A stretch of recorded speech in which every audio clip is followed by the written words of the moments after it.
If you have trouble with social skills because your parents were narcissistic, emotionally immature, emotionally abusive, what have you, here's how you could fix it. First thing you're going to do, you need to strengthen your social intuition. Like I said in that last video, chances are it might not be that you don't have it. It's that you don't use it because you were trained not to. You're going to retrain yourself to. Because people with social intuition, they follow their own instincts. They don't let other people talk them into or out of feeling wary about somebody. They don't let people talk them out of their feelings if they feel like something is not right. It can be really easy to second guess yourself when you've been second guessed and invalidated your whole life. But what I've learned, even in my own life, is that sometimes your body knows things before your mind does. And what I mean by that is sometimes you can feel something is off, but you can't put your finger on why. And unless the reason is smacking you in the face, it's easy to invalidate yourself if you don't have concrete proof right in front of you. Now, that doesn't mean go be mean to people just because you feel some type of way. In fact, even if you're non-confrontational, you can still trust your social intuition. So I want you to start doing that. Let's say you meet someone new and they say something that's a little bit rude or that you found a little bit shady. You're allowed to decide you don't want to be their friend. You are allowed to decide. I give you permission to write them off. Okay? And you don't have to discuss it with them. You don't have to, go head for head with them, especially if you're not confrontational and that's not your style. But you can silently make a mental note. Oh, I don't like what they said. And you know what's beautiful? You don't have to analyze it. You don't have to do that thing where you go and dissect and then you're like, maybe I took it too personally. Oh, maybe they could have meant this and not that. And it rubbed you the wrong way, and that's it. And now I know with some people, they might be scared. Oh, well, what if I am wrong? What if I am missing out on the opportunity to make a good friend? Couple things. Number one, in this world, we have 8 billion people and counting. If you miss out on a friendship with one person, because, okay, let's say maybe you were wrong, even if you were. All right, it's one person. You will make new friends. Again, there is 8 different people. 8 billion different people on this planet. Okay? You have to lose your fear of people not liking you. That's easier said than done. But it is. You have to not have a scarcity mentality when it comes to relationships.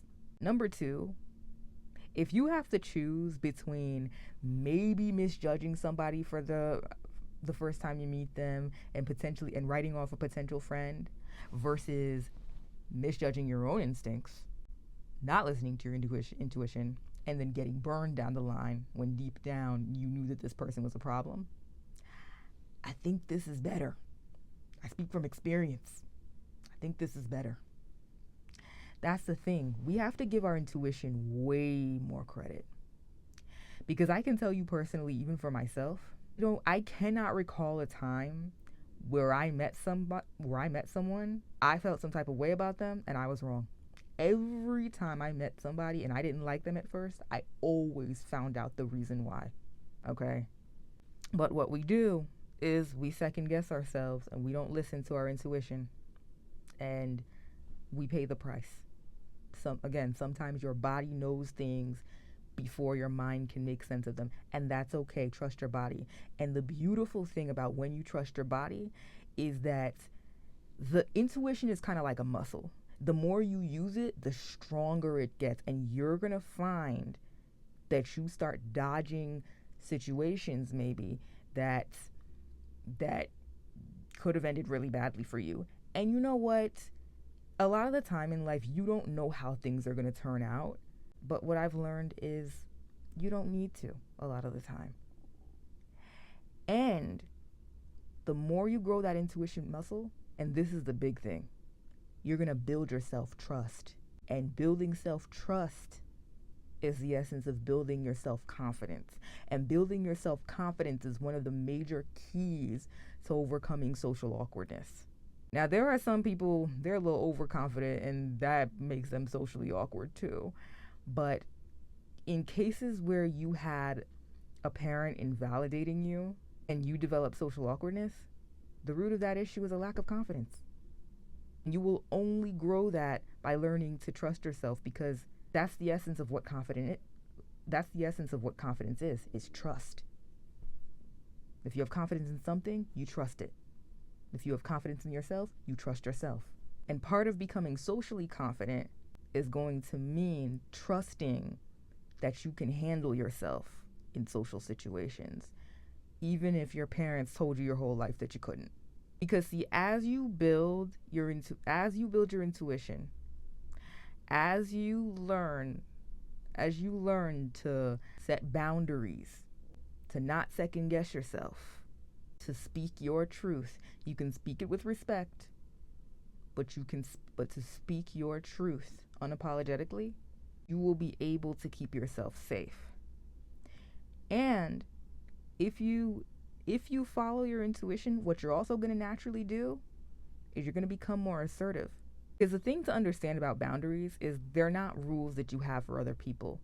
They're facts about yourself, how you feel, where you begin and where you end.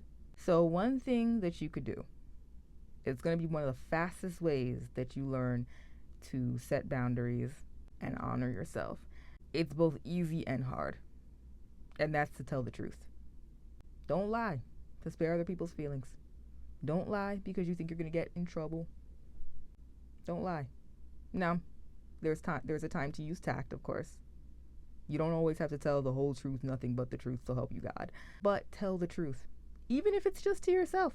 Like I said before, if you decide that you don't want to have a relationship with somebody, any kind of relationship, you don't have to sit them down and have a discussion about it. Unless you already have a long-standing relationship and that relationship has always been close and it's built on trust. But if it's somebody you don't know that well, there's something so powerful about just saying, you know what, this person is not for me. And when you decide for yourself that a person is not for you, do not seek anybody's advice. Don't ask anybody's opinion. Don't ask anybody if you're in the wrong. You know what? Try it for 2 weeks. Make decisions silently about relationships. Know that you're always free to change your mind in the future if you genuinely do change your mind, not just because you want to keep the peace. But make decisions for yourself, by yourself, with no one's input. Watch. Your decision-making skills are going to become so much sharper and stronger if you let go of the crutch of asking other people their opinion. Because when you're asking other people their opinion all the time about, am I interpreting this right, this and that, what you're really doing is you're seeking approval and you're seeking permission to honor yourself. Seeking permission to honor yourself is the opposite of honoring yourself. The only permission that you need is your own. And speaking of deciphering things for yourself and by yourself, start being more observant. Whenever you're out or in social situations, talk less and observe more. Watch how the people around you operate. Watch how the people around you move. Watch who gets along with who. Watch body language. Just be in the mind of the observer. Because as you start to see, what kind of reactions do people tend to react negatively to? What do people react positively to? What's the social climate here? Like, what's the environment like? When you make it a point to try and take all of that in, that's going to sharpen your skills when it comes to reading the room. Because being observant is a big part of that. And don't just be observant when it comes to other people, though. Be observant when it comes to yourself, too. Sit with yourself. Really get to know yourself inside out. Because when you know yourself inside out, it's way easier to be confident. Because if you know who you are, then others will be less able to tell you who you are. And that is a major key factor in being resistant to gaslighting. Really sit with yourself and get to know as objectively as you can. Who are you really? What are your wounds? What are your flaws? What are things that you could work on? What are your strengths? What do you really believe about yourself and about the world deep down? Not just the story that you'd like to believe, but what do you believe is actually true? Essentially, I'm saying do some shadow work. To help you with that, I actually have a shadow work journal that I publish. It's out on Amazon. It's called Gut Punch, and there's a link in my bio if you want it. But it has 111 journal prompts. So if you do get it, you'll be with that journal for a while, and it goes deep. It goes deep. I actually created it for myself when I myself was on a self-discovery journey. Also, fun fact, I designed the cover, so I'm really and some of the coloring pages in it too. So I'm really proud of it. So that's an option. That's an option for you if you want to do some self-reflection. And another good thing about it is it'll help you become aware of some of your blind spots. We all have blind spots when it comes to how we think about ourselves and how we move about the world. And those blind spots can cause us to have trouble in social situations too. So becoming aware of those is another key to leveling up socially. Because when you're aware of a problem, you can grow and change.